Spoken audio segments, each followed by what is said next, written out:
নমস্কার, এবিপি আনন্দর ফেসবুক লাইভে আমি পার্থপ্রতিম ঘোষ। যে বিষয়টা আপনাদের জানাবার জন্য আমার বর্তমানে এই সময় আপনাদের সামনে আসা, সেটি হচ্ছে যে রাজ্য পুলিশের এসটিএফ দুজনকে গ্রেপ্তার করেছে। অত্যন্ত গুরুত্বপূর্ণ দুই গ্রেপ্তারি, এবং তাদেরকে বনগাঁতে গ্রেপ্তার করেছে। আপনারা নিশ্চয়ই দেখতে পাচ্ছেন। যে বিষয়ে আজকে জানাবো সেটি হচ্ছে বাংলাদেশে ওসমান হাদি খুন হয় গত বছর 12ই ডিসেম্বর, এবং সেই ওসমান হাদি খুনের ঘটনায় দুই অভিযুক্ত তাদেরকে গ্রেপ্তার করা হয়েছে। ওসমান হাদি বাংলাদেশে 12ই ডিসেম্বর ঠিক দুপুরবেলা 2:30 নাগাদ ফিরছিল যখন, তখন রাস্তার মধ্যে গুলি করে তাকে এবং গুলি করে খুন করা হয়। এবং সেই খুন করার পরবর্তীকালে ইতিমধ্যে বাংলাদেশ উত্তাল হয়েছিল। সেই ঘটনার পরবর্তীকালে দুজনের খোঁজে যখন বাংলাদেশে তাদের খোঁজ শুরু হয়েছিল, তাদের খোঁজ পাওয়া যায়নি। পরবর্তীকালে তাদের সন্ধান দেওয়ার জন্য একেবারে যে বিষয়ে অ্যাওয়ার্ড ঘোষণা করা হয়েছিল, এবং তার পরবর্তীকালে কিন্তু তাদের দুজনকে গ্রেপ্তার করা যায়নি বা ধরাও যায়নি। বেঙ্গল পুলিশের এসটিএফ, রাজ্য পুলিশের এসটিএফ এর হাতে দুজন গ্রেপ্তার হয়েছে।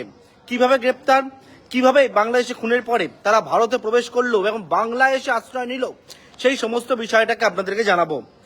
যে বিষয় সেটা জানা যাচ্ছে যে ওসমান হাদি খুনের ঘটনায় দুই অভিযুক্ত, তাদের খোঁজ যখন শুরু হয়েছিল তাদের নামে 50 লক্ষ টাকা পুরস্কার ঘোষণা করা হয়েছিল, এবং যে বিষয়ে তাদের দুজনকে চিহ্নিত করা হয়েছিল, যে দুজনকে সেই দুজনের সম্পর্কে বিভিন্ন জায়গায় ছবি, সেই ছবিও কিন্তু দেওয়া হয়েছিল, এবং তার পরবর্তীকালে সেই দুজনের কোনো খোঁজ পাওয়া যায়নি।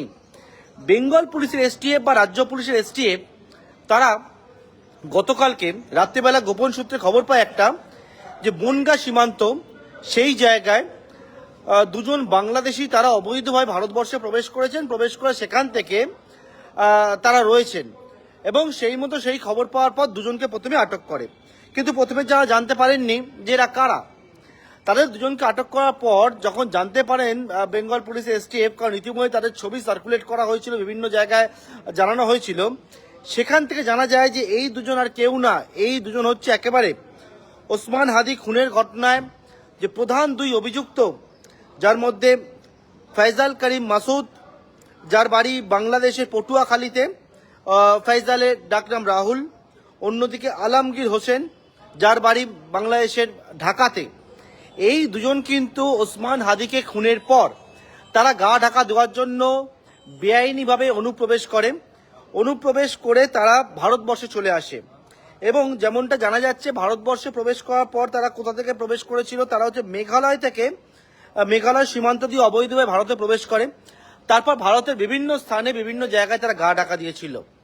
এর পরবর্তীকালে গতকালকে রাত্রেবেলা বনগাঁ সীমান্তে যখন গিয়ে পৌঁছায় পুলিশ, এবং সেই জায়গায় বেঙ্গল পুলিশের এসটিএফ যাওয়ার পরবর্তীকালে একেবারে বনগাঁ সীমান্ত থেকে এই দুজনকে প্রথমে পাকড়াও করে, এবং তাদেরকে জিজ্ঞাসাবাদ করার পর জানা যায় যে বনগাঁ সীমান্ত থেকে এই দুজন তারা কিন্তু আবারও বাংলাদেশে পালিয়ে যাওয়ার ছক কষেছিল, এবং বেঙ্গল পুলিশের এসটিএফ এই দুজনকে গ্রেপ্তার করেছে, এবং ইতিমধ্যে বাংলাদেশের সঙ্গেও তারা যোগাযোগ করছে, এবং বেঙ্গল পুলিশের এসটিএফ দুজনকে ইতিমধ্যে কাস্টাডিতে নিয়েছে। অর্থাৎ ওসমান হাদি খুনের ঘটনায় দুই যে মূল অভিযুক্ত ছিল, যাদের নামে পুরস্কার ঘোষণা করা হয়েছিল, তারা গ্রেপ্তার হলো বাংলা থেকে।